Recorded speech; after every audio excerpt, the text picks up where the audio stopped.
Hello and welcome to my reflection of our floor hockey unit. First, I will be discussing how I participated as a team member and how I implemented strategies to enhance my interpersonal skills. In a game of floor hockey, it is super important to have a decent amount of a communication skill.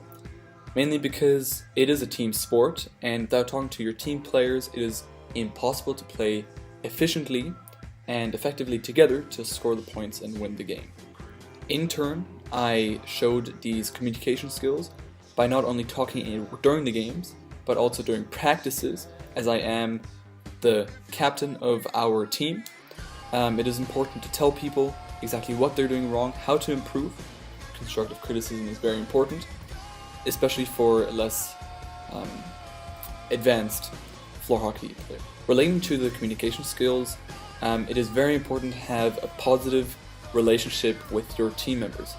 This makes it more fun to play during the games, makes it more fun to practice, and overall it gives you a better atmosphere to play and flourish as a team.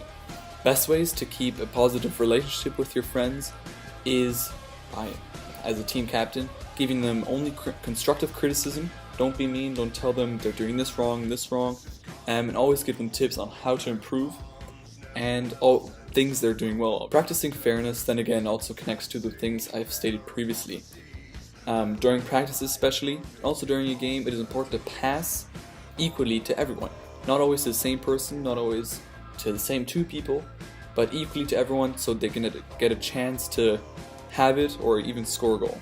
Once again, relating to my previous topic, being a team player. Being a team player is again very important because it just makes the game more fun.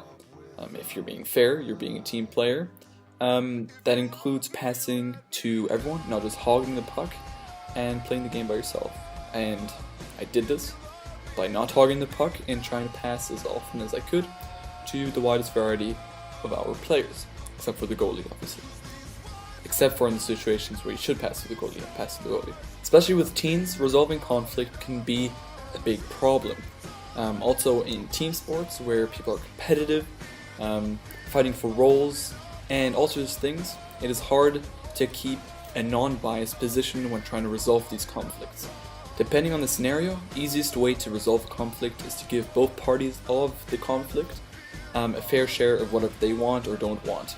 All of the previously listed points were all applicable to during game time and also during practices.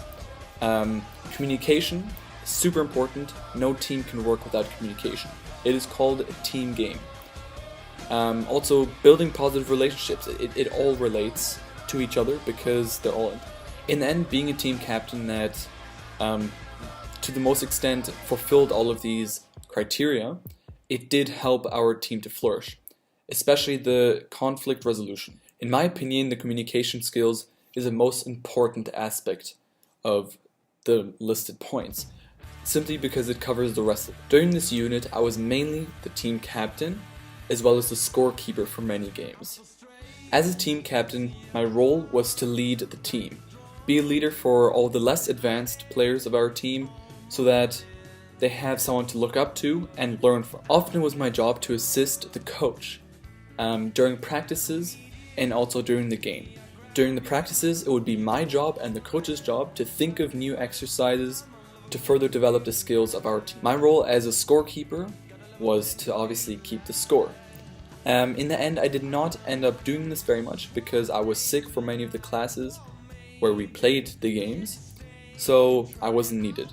Me being the only person in our team that has played ice hockey for many years beforehand, I believe I have done a very good job at being the team captain, simply because I knew the game and how to further improve other people's skills, which obviously are the key aspects of a team cap. Overall, I do believe that I fulfilled my role as a team cap. The main aspect that as such made me succeed was because I had a lot of previous knowledge and experiences in the game that we played, making me the perfect person in our team to teach other people.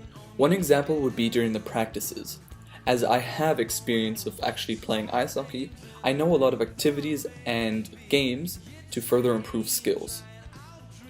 which I could then share with my teammates to further improve their skills. On the other hand, as a scorekeeper, I did not fully fulfill my role, mainly because I was not there for many games that we played. However, there were many other scorekeepers from the other teams, so I believe that this did not have a great impact on the overall experience of the unit for others.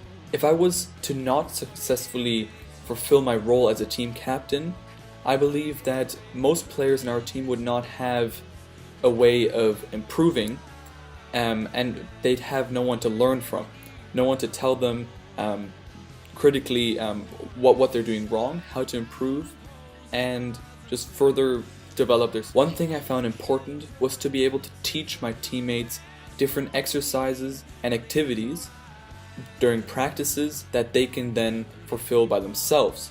This allows them to teach themselves how to play the game, further than just me teach. I believe that my performance during this unit was pretty strong, considering that I've not played the game in several years. Being the team captain, I worked very hard on playing fair and playing as a team player, communicating to my teammates, and also keeping a positive relationship with everyone. I believe that I have done this successfully because we did flourish as a team. We did grow stronger, considering that some of our team hasn't played at all, did not know how to hold a hockey stick, and now we played very, very well, which is impressive in my opinion. My main improvement for the future would be to attend more classes, because this would allow me to teach them even more, allow them to flourish even more, and so on. But I cannot change the fact that I was sick, which is unfortunate, but we still did very well. Even though we did not have a lot of conflict in our team, one thing I would want to improve in the future is my conflict resolving skills. Simply because I am a teenager as well, and I like to create conflict, which makes it hard for me to be unbiased and resolve conflict by making both parties happy. However, I did try my best to do so, just to keep a nice positive relationship with everyone in our team, and I think that I did succeed to a tolerable level. Thank you for listening. This was my reflection of our floor hockey unit for the Criteria D.